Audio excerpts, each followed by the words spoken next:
அதுதான் கடைசி வழி. நான் இதுகிட்டே 10,000 ரூபாய் கொடுப்பேன். அதை வச்சு நாங்க நல்லபடியா குடும்பம் நடத்தணும், அவ்வளவுதானே?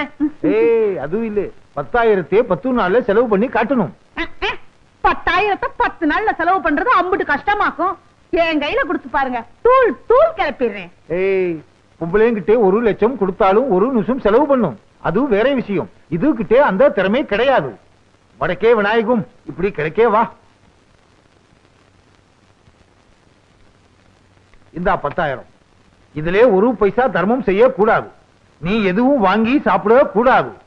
ஒரு சிங்கிள் டீ நீ வாங்கி குடிக்க கூடாது. ஏதாவது பொருள் வாங்கினா எந்த பொருள் வாங்கினாலும் அதுக்கும் ரசீது வாங்கணும். அந்த பொருளே 10 நாள்ல அழிச்சிடணும். அடப்பு, இவ்வளவுதானா?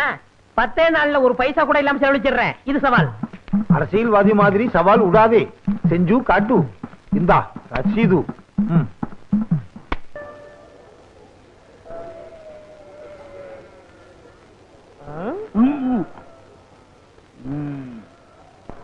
என்ன பாக்குறீங்க? சந்தையில ஒரு மாடு எங்களுக்கு பிடிக்கலையே. ஏன் கொளுத்த மாடா வேணுமா? கொளுத்த மாடா வாங்கிட்டு ஊருக்குள்ள போனா அதுகளுக்கும் எங்களுக்கும் வித்தியாசம் தெரியாதியா? ஆமையா, அதனால இன்னைக்கோ நாளைக்கோ சாகராப்புல ஒரு நோஞ்சா மாடு எங்களுக்கு தேவை. இருக்கா? இருக்கு. வச்ச புல்லு எதுவுமே திங்க முடியாம படுத்த படுக்க ஒரு மாடு இருக்கு. அதான் எங்களுக்கு வேணும். இருக்கா? ஆனா சந்தைக்கே கொண்டு வர முடியாத அளவு தொத்த மாடுங்கய்யா. தொத்த மாடா? கிளம்பி துண்ட போடு. மோதிரம்டா பாத்து. என்னையா மூணை பிடிச்சிட்டான்? வரல. அப்ப 3000 தான். அப்ப 3000 தான். அந்த மாட்டுக்கு 3000. அந்த மாட்டை நீங்க பாக்கணும் சாமி. என் மாட்டுக்கு 300 ரூபாய் கொடுத்தா போதும். அப்படியா? என் விரல் அவ்வளவு சீப்பா? 3 விரலுக்கு 3000 தான் கொடுப்பேன். ஏனாங்க 300 ரூபாய் போதுங்க. 3000 தான் கொடுப்பேன். அவர் தான் குடுக்கறேங்கிறார வாய்க்குவியா? வர லட்சுமி தட்டி கழிச்சுக்கிட்டு இருக்க. சரி சரி, மாட்டை அள்ளிட்டு வந்து என் வீட்டுல போட்டுட்டு செக்ரட்டரி ரூபாயை கொடுத்துட்டு ரசீல கையெழுத்து வாங்கிக்க. வாசக்கு என்னங்க வீட்டுல அம்மா அப்பா யாரும் இல்லையா? எல்லாரும் கல்யாணத்துக்கு போயிட்டாங்க. வேலைக்காரன் அந்த தவிடு பையன் இருக்கான், அவனுக்கு கடலை உருண்டை கொடுத்து சமாளிச்சுக்கலாம். இத பாருங்க, எங்க அப்பா கொடுத்த 10 நாள்ல 6 நாள் முடிஞ்சு போச்சு. இன்னும் 4 நாள் தான் இருக்கு. உங்க அப்பா கொடுத்த பணத்துல 3000 ரூபாய்க்கு மேல செலவு பண்ணிட்டேன். எப்படி செலவு பண்ணீங்க? அப்படி கேளு, விவரமா சொல்றேன். ஒரு அருமையான நோஞ்சா மட்டை வாங்கினேன். அது இப்போ வரும்னு இழுத்துக்கிட்டு இருக்கு. அது மட்டும் மண்டைய படுத்தும். இருக்கிற பணத்தை வச்சு அதுக்கு ஒரு கல்யாணம் கட்டி போடுறேன். அந்த மாடு எப்பங்க சாகும்? கவலைப்படாத. அடிச்சுட்டாங்க. கல்யாணம்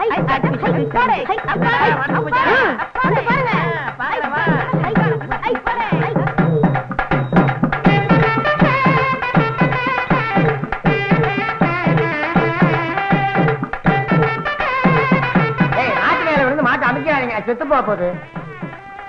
போங்க போங்க, வேலைக்கு போங்க. நீங்க தான் என் தெய்வம் தலைவரே. என் தெய்வம் நீங்க தான் தலைவரே. தெய்வமா? என்னடா சொல்ற? தலைவரே, இந்த மாட்டை இத்தனை வருஷமா நான் வளர்க்கிறேன்.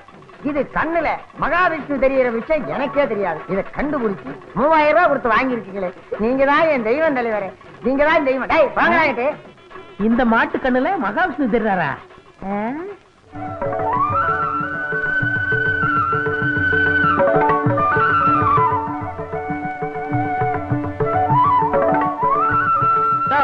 இங்க வாயா. என்னையா இது? ஐயா, என் நிலத்தை வித்து 15,000 ரூபாய் கொண்டுட்டு வந்திருக்கேன். இந்த பணத்தை வாங்கிக்கிட்டு மாட்டை அவுத்து விடுங்க ஐயா. எனக்கு கிட்ட வேடிக்கை காட்டினாலும் நான் பொழைச்சுக்கிறேன். எனக்கு வேணாம், எனக்கு வேணாம். ஐயோ, நீயே சொல்ற. அவர்தான் கெஞ்சுறாருல, பணத்தை வாங்குங்க. ஆமா, ஐயா கிட்ட பணத்தை வாங்கிக்கிட்டு இந்த மாட்டை அவுத்து விட சொல்லுங்க. அவர்தான் கெஞ்சுறாருல, பணத்தை வாங்கிட்டு மாட்டை கொடுங்களேன். ஐயோ சக்கு, அவன் 15,000 ரூபாய் தாமுங்கிறான். மூடிட்டு வாங்குங்க. தலைவரே, என்கிட்ட இவ்வளவுதான் பணம் இருக்கு, வாங்கிங்க. இப்படி மரியாதை திரும்பி கொடுக்குறே இல்லையா? வாயை திறந்து தொலைச்சிருவேன். அம்மா மகராஜி, நீங்க நல்லா இருக்கணும்மா. சக்கு சக்கு சக்கு, ஏன் பணத்தை வாங்கின? சும்மா இருங்க. 15,000 ரூபாய் வருது, வேணாம் சொல்றீங்களா? ஐயோ, இந்த மகாவிஷ்ணு மட்டும் இல்ல, இந்த பணமும் சேர்ந்து சதி பண்ணுதே. இந்த 4 நாள்ல எப்படி நான் பணத்தை செலவழிப்பேன்? மூளையை செலவழிச்சா பணம் தானா செலவாகும்.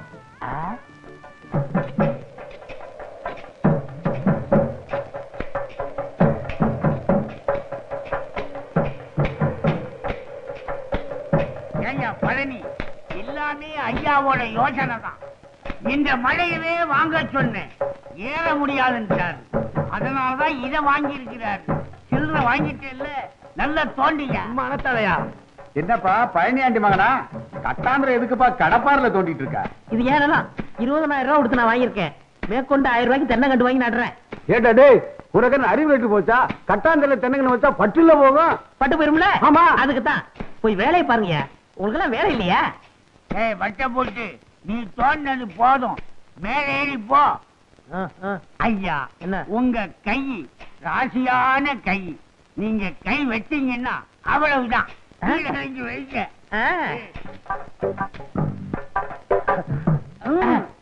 அப்படிதான். இந்தாங்க. இது கொண்டா இப்படி.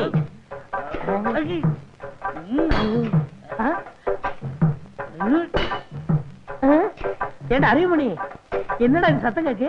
பாறையில் அப்படித்தான் கேட்போம். இது வேற சத்தமா இருக்கு. மம்பட்டி எப்படி?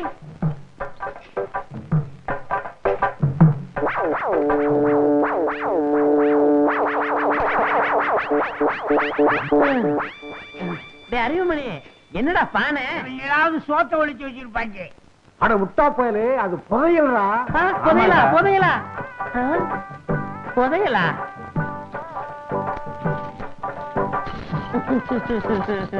ஐயோ எல்லாம் தங்க காசா இருக்கே. பாண்டியன் காலத்து பொற்காட்சிகள் ராணி மங்கம்மா அணிஞ்சதோ. தம்பி காரியமா தான் இந்த கட்டாந்தரைய வாங்கி இருக்குப்பா. இந்த இடத்துல புதையல் இருக்கிற விஷயம் தெரிஞ்சாலும் வாங்கி இருக்க. விநாயகம் அதிர்ஷ்டக்காரன்பா. கோடீஸ்வரன் ஆகிட்டீங்க. போடி சொல்றா. அப்ப எனக்கு சக்குக்கு கல்யாணம் நடக்காதா? தண்ணி தண்ணி பண்ணி பண்ணி தண்ணி இருந்தா இங்க வந்துருப்ப புதையில ஒழிக்க வழி சொல்றா. நீங்க எங்க கவலைப்படுறீங்க? பூமிக்கரையில எது கிடைச்சாலும் அரசாங்கத்துக்கு தான் சொந்தம். அப்போ இத பஞ்சாயத்து போர்டுல ஒப்படைச்சிட்டா எனக்கும் சக்குக்கும் கல்யாணம். ஆமா. தூக்கு சக்கு.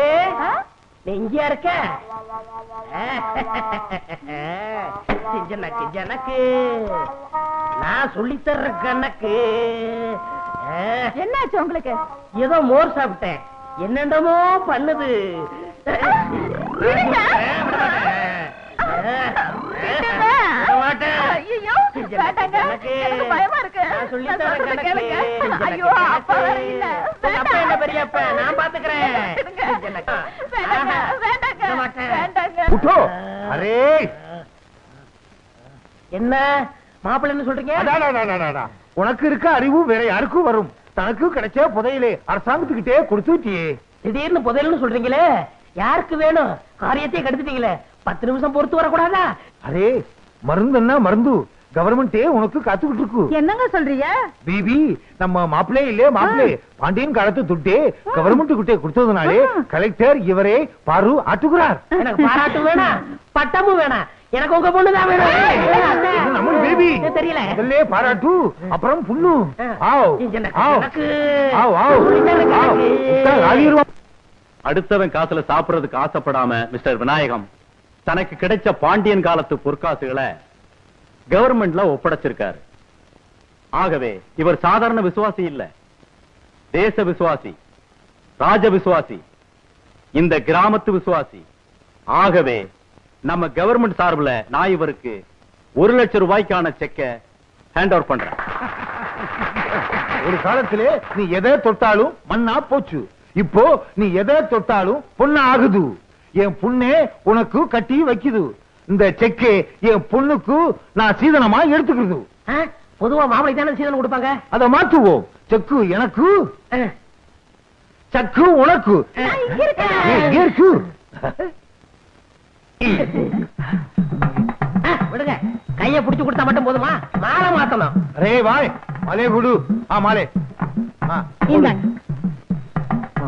போடுங்க மாப்பிள்ள. நாங்க 2 பேரும் புருஷன் பொண்டாட்டி தானே? இந்த கல்யாணத்தை ஒத்துக்கிறீங்களா? செக் எனக்கு தானே? ஓடி வந்துரு. அரே மாப்பிள்ளை என்னங்க? மாப்பிள்ளை மூஞ்சிலே முடிக்க மாட்டேன். மாப்பிள்ளை அதெல்லாம் கேட்காது.